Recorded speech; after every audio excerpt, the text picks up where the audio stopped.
Une preuve des plus frappantes en faveur du christianisme, c'est la conversion de ces grands génies qui, dès les premiers temps, embrassèrent sa défense. Ils sortaient des écoles de la philosophie, ils allaient partout cherchant la vérité.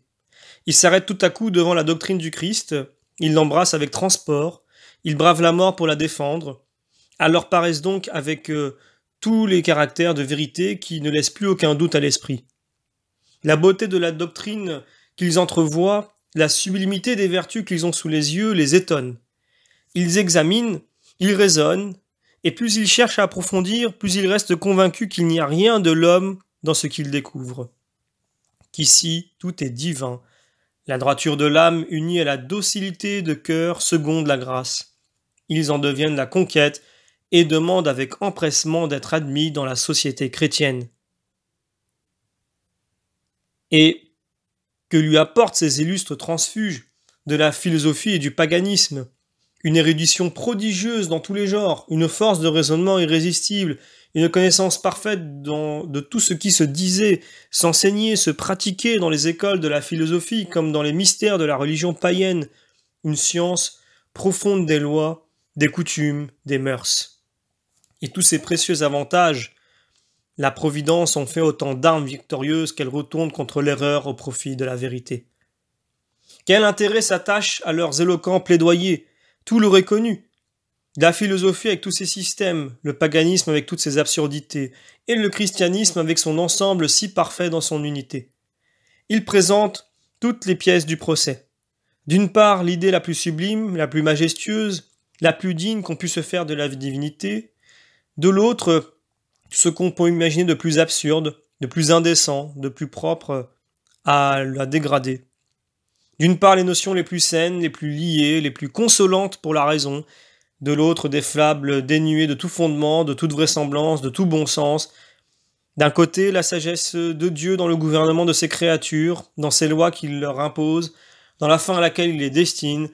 De l'autre, le déplorable abandon des hommes jetés sur la terre comme au hasard, sans connaissance de leur origine, de leurs devoirs, de leur destinée.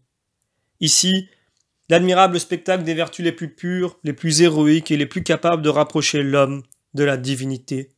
Là, le spectacle révoltant des vices les plus grossiers, des passions les plus brutales et des excès monstrueux qui font descendre l'homme au-dessous de la brute. Voilà le rapprochement, la comparaison qu'ils se plaisent à faire. On ne doit pas s'étonner de les trouver tous sur ce même fond d'idées. C'est ce contraste qui les avait surtout frappés et amenés à la vérité, et c'est en le reproduisant qu'ils cherchent à éclairer ceux dont ils partageaient les erreurs, qu'ils ouvrent les uns les yeux aux uns, qu'ils imposent silence aux autres, et qu'ils multiplient les glorieuses conquêtes du christianisme. Et quel succès ne devait-il pas obtenir lorsque le génie venait embellir la raison, et avec de nouveaux charmes lui prêter de nouvelles forces? Ces réflexions se sont présentées naturellement à propos d'Athénagore, qui nous offre toute la saine raison de saint Justin, mais paré de toutes les richesses de l'éloquence et du génie. Il était lié d'inclination, d'étude et de dévouement à la cause du christianisme avec le saint martyr. Il lui fut associé par les villes grecques devenues chrétiennes dans la députation qu'elles adressèrent pour leur défense aux empereurs Marc Aurèle et Commode. Quelle différence entre ces deux philosophes et les Carnéades, les Critolaüs que ces mêmes villes envoyèrent 3 siècles auparavant près du Sénat romain. Il ne s'agit plus de fixer les bancs du territoire d'une ville ou d'une bourgade. Ici se plaide la cause de l'humanité tout entière. Nous regrettons de ne savoir d'Athénagore que ce que nous apprennent les titres de ses écrits, c'est-à-dire qu'il était athénien, qu'il vécut sous Marc Aurèle, que de philosophe païen il devint zélé défenseur du christianisme. On ne doit pas s'étonner de cette lacune dans l'histoire de l'Église, si on songe aux pertes qu'elle fit d'une partie de ses monuments les plus précieux pendant les ravages des persécutions et par les inondations des peuples barbares dans toutes les parties de l'Empire. Baronius le met au nombre des saints martyrs de l'époque de Marc Aurèle. Les raisons qu'il apporte sont assez plausibles.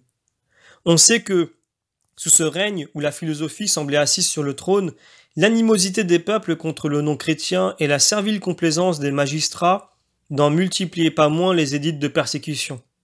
C'est à l'occasion de ces édits de sang que le philosophe Athénagore vint plaider près de l'empereur la cause des opprimés. À défaut de détails historiques, nous aurons recours à ces écrits pour apprendre à le connaître.